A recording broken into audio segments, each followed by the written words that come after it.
Hi అండి, welcome back to our channel. ఈరోజు వీడియోలో ఉత్తరప్రదేశ్లో ఉన్న కింగ్ జార్జ్ మెడికల్ యూనివర్సిటీలో నర్సింగ్ ఆఫీసర్ పోస్టులకు సంబంధించిన రిక్రూట్మెంట్ వివరాలు ఈ వీడియో ద్వారా మనం తెలుసుకుందాము.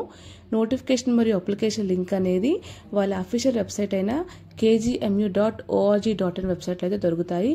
క్రోమ్లో kgmu.org అని టైప్ చేసినట్లయితే వాళ్ళ అఫీషియల్ వెబ్సైట్ అయితే ఓపెన్ అవుతుంది. దీనిలో మీరు రిక్రూట్మెంట్ ఆప్షన్ మీద క్లిక్ చేయాలి. అప్పుడు జాబ్ ఆపర్చునిటీస్ అనే ఒక పేజ్ ఓపెన్ అవుతుంది.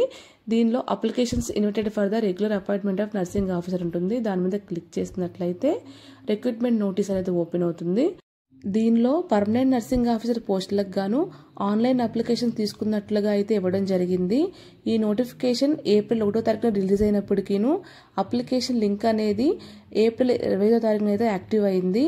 ఈ అప్లికేషన్ సబ్మిట్ చేయడానికి లాస్ట్ డేట్ వచ్చేసి మే నెల 31వ తారీఖు. పేమెంట్ చేయడానికి లాస్ట్ డేట్ వచ్చేసి మే నెల 25వ తారీఖు. సో ఎవరైతే అప్లై చేయాలనుకుంటున్నారో వాళ్ళు ఇక్కడ క్లిక్ టు అప్లై అనే ఒక ఆప్షన్ ఉంది కదా, దాని మీద క్లిక్ చేసినట్లయితే అప్లికేషన్ పేజ్ అనేది ఓపెన్ అవుతుంది. ఇక్కడ నర్సింగ్ ఆఫీసర్ పోస్టులను 2 రకాలుగా ఇవ్వడం జరిగింది. ఫస్ట్ వచ్చేసి బ్యాక్లాగ్ రిక్రూట్మెంట్, సెకండ్ వచ్చేసి జనరల్ రిక్రూట్మెంట్. ఇప్పుడు ఈ రిక్రూట్మెంట్కి సంబంధించి ఎలిజిబిలిటీ క్రైటీరియా ఏంటి, ఏజ్ లిమిట్ ఏంటి అంత వివరాలన్నీ తెలుసుకుందాము. సో ఇక్కడ అడ్వర్టైజ్మెంట్ టైటిల్ దగ్గర ఒక లింక్ అనేది ఇవ్వడం జరిగింది. దాని మీద క్లిక్ చేసినట్లయితే నోటిఫికేషన్ అనేది డౌన్లోడ్ అవుతుంది. ఈ నోటిఫికేషన్ చూసినట్లయితే అప్లికేషన్స్ అనేవి ఆన్లైన్ పద్ధతిలోనే తీసుకుంటున్నారు. వెబ్సైట్లో ఉన్న లింక్ ఉపయోగించి మాత్రమే ఈ అప్లికేషన్ సబ్మిట్ చేయాల్సి ఉంటుంది. ఇప్పుడు బ్యాక్లాగ్ రిక్రూట్మెంట్లో ఎన్ని పోస్టులు కేటాయించారో తెలుసుకుందాము. పోస్ట్ నేమ్ వచ్చేసి నర్సింగ్ ఆఫీసర్, లెవెల్ 7 పే మ్యాట్రిక్స్తో శాలరీ పే చేస్తారు. టోటల్ 107 పోస్టులు అయితే దీనిలో ఉన్నాయి. దానిలో ఓబీసీ కేటగిరీకి 4, ఎస్సీకి 78, ఎస్టీ కేటగిరీకి 25 పోస్టులు అయితే కేటాయించడం జరిగింది.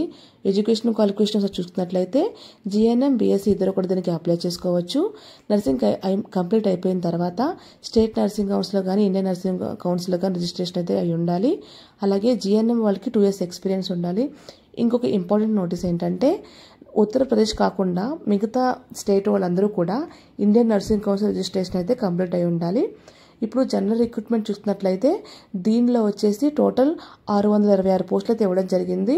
దీనిలో ఓబీసీకి 164, ఎస్సీకి 126, ఎస్టీకి 12, అండర్ రిజర్వేషన్కి 264, ఈడబ్ల్యూ వాళ్ళకి 60 పోస్టులు అయితే కేటాయించడం జరిగింది. ఎడ్యుకేషన్ క్వాలిఫికేషన్ చూసుకున్నట్లయితే జీఎన్ఎం, బీఎస్సీ ఇద్దరు కూడా దీనికి అప్లై చేసుకోవచ్చు. జీఎన్ఎం వాళ్ళు అయితే 2 years ఎక్స్పీరియన్స్ కూడా కలిగి ఉండాలి. ఇద్దరూ కూడా నర్సింగ్ కంప్లీట్ అయిపోయిన తర్వాత స్టేట్ నర్సింగ్ కౌన్సిల్లో కానీ ఇండియన్ నర్సింగ్ కౌన్సిల్లో కానీ రిజిస్ట్రేషన్ అయితే అయి ఉండాలి. అప్లై చేసే టైంకి ఇన్ కేస్ సెలెక్ట్ అయితే కనుక డాక్యుమెంట్ వెరిఫికేషన్ టైంలో ఇండియన్ నర్సింగ్ కౌన్సిల్ రిజిస్ట్రేషన్ కూడా కంప్లీట్ అయి ఉండాలని అయితే వీళ్ళు అడగడం జరిగింది. సో ఈ పోస్టులన్నీ కూడా పెంచే ఛాన్స్ లేదా తగ్గించే ఛాన్స్ కూడా ఉంది డిపార్ట్మెంట్ నీడ్ని బట్టి. సో ఇక అప్లికేషన్ ఫీజు చూసుకున్నట్లయితే అండర్ రిజర్వేషన్, ఓబీసీ, ఈడబ్ల్యూ క్యాండిడేట్స్కి అయితే 2000, సో జిఎస్టీ అంతా కలుపుకొని 2360 రూపాయలు అయితే పే చేయాలి. ఎస్సీ, ఎస్టీ వాళ్ళు అయితే జిఎస్టీ కలుపుకొని 1416 రూపాయలు అయితే పే చేయాల్సి ఉంటుంది. ఇంకొక ఇంపార్టెంట్ ఇన్స్ట్రక్షన్ ఏంటంటే ఈ బ్యాక్లాగ్ రిక్రూట్మెంట్కి అలాగే జనరల్ రిక్రూట్మెంట్కి కలిపి ఒక్క ఎగ్జామే ఉంటుంది, కానీ అప్లికేషన్ మాత్రం వేరువేరుగా సబ్మిట్ చేయాల్సి ఉంటుంది. బ్యాక్లాగ్కి ఒకటి, జనరల్కి ఒకటి, ఫీజు కూడా వేరువేరుగానే సబ్మిట్ చేయాల్సి ఉంటుంది. ఎగ్జామ్ మాత్రమే ఒకటే ఉంటుంది. సో రిజర్వేషన్ విషయానికి వస్తే ఉత్తరప్రదేశ్ వాళ్ళకి రిజర్వేషన్ అనేది కన్సిడర్ చేస్తున్నారు. ఉత్తరప్రదేశ్ కాకుండా మిగతా స్టేట్లన్నీ కూడా ఎవరైతే అప్లై చేసుకుంటున్నారో వాళ్ళందరూ కూడా అండర్ రిజర్వేషన్ క్యాండిడేట్స్ కానీ కన్సిడర్ చేస్తారు.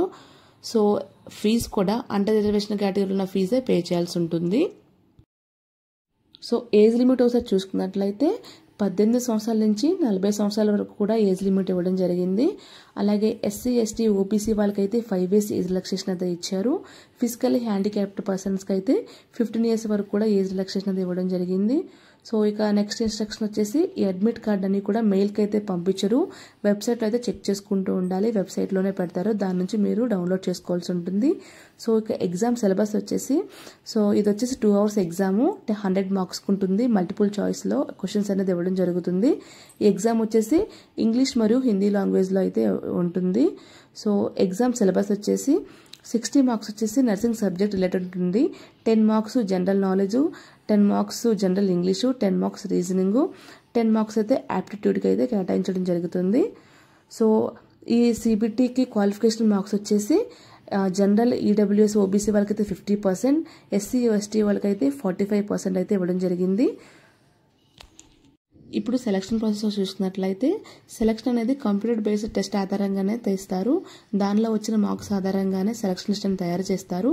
సెలెక్ట్ అయిన తర్వాత డాక్యుమెంట్ వెరిఫికేషన్ ఉంటుంది. ఆ వెరిఫికేషన్లో ఉత్తరప్రదేశ్ కాకుండా మిగతా స్టేట్ వాళ్ళందరూ కూడా ఇండియన్ నర్సింగ్ కౌన్సిల్ రిజిస్ట్రేషన్ అయితే సబ్మిట్ చేయాల్సి ఉంటుంది. ఇప్పుడు ఎలా అప్లై చేసుకోవాలో తెలుసుకుందాము. ఏ పోస్టులకైతే మీరు అప్లై చేయాలనుకుంటున్నారో ఆ పోస్టుల పక్కన రీడ్ మోర్ అని ఒక ఆప్షన్ ఉంటుంది. దాని మీద అయితే క్లిక్ చేయాలి. ఇక్కడ అప్లై నౌ కింద లాగిన్ అని ఒక ఆప్షన్ ఉంటుంది. దాని మీద క్లిక్ చేయాలి. సో ఏ రిక్రూట్మెంట్ అయితే ఆ రిక్రూట్మెంట్కి సంబంధించిన డీటెయిల్స్ అన్నీ కూడా మళ్ళీ వస్తాయి. ఎడ్యుకేషన్ క్వాలిఫికేషన్స్, ఎన్ని పోస్టులు ఉన్నాయి, లాస్ట్ డేట్ ఎప్పుడు, ఫీజ్ పేమెంట్ లాస్ట్ డేట్ ఎప్పుడు, ఇవన్నీ కూడా ఉంటుంది. వాటి కిందనే apply online for the post అంటుంది. సో అక్కడ ఫస్ట్ రిజిస్ట్రేషన్ అయితే కంప్లీట్ అయి ఉండాలి. ఫస్ట్ రిజిస్ట్రేషన్ చేసుకోవాలి. రిజిస్ట్రేషన్ మీద క్లిక్ చేసినట్లయితే రిజిస్ట్రేషన్ ఫామ్ ఓపెన్ అవుతుంది. ఇక్కడ మీరు ఏ పోస్ట్కి అప్లై చేసుకోవడానికి మళ్ళీ అడుగుతారు. బ్యాక్లాగా జనరల్ అనేది మీరు ఇక్కడ టిక్ చేసుకోవాలి. సపోజ్ రెండింటికి మీరు టిక్ చేసినట్లయితే ఫీజు అనేది 2 పోస్టులకి పే చేయాలని వాళ్ళు అడుగుతారు. సో మీరు 2 పోస్టులకి కలిపి ఫీజు పే చేయాల్సి ఉంటుంది. సో అలా అలర్ట్ అని వచ్చేసి డబుల్ ఫీజు ఛార్జ్ అనేది అక్కడ అడుగుతారు. సో అదండి. సో అదంతా కంప్లీట్ అయిపోయిన తర్వాత మీ రిజిస్ట్రేషన్ అనేది ఇక్కడ చేసుకోవాలి. మీ డీటెయిల్స్ అన్నీ కూడా ఇచ్చి రిజిస్ట్రేషన్ అనేది కంప్లీట్ చేసుకోవాలి. అప్పుడొక మీ లాగిన్ యూజర్ ఐడి అనేది ఫామ్ అవుతుంది. సో దాంతో మీరు లాగిన్ అయ్యి మిగతా అప్లికేషన్ ప్రాసెస్ అంతా కూడా కంప్లీట్ చేయాల్సి ఉంటుంది. సో ఇదండి వీడియో. మీకు అర్థమైందని అనుకుంటున్నాను. ఏమైనా డౌట్స్ ఉంటే కామెంట్ సెక్షన్లో అడగండి. ఇలాంటి వీడియోస్ మీరు ఇంకా మిస్ అవ్వకుండా ఉండాలనుకుంటే కనుక ఛానల్ని ఇప్పుడే సబ్స్క్రైబ్ చేసుకోండి. మళ్ళీ ఇంకో వీడియోతో కలుద్దాము. Thank you for watching.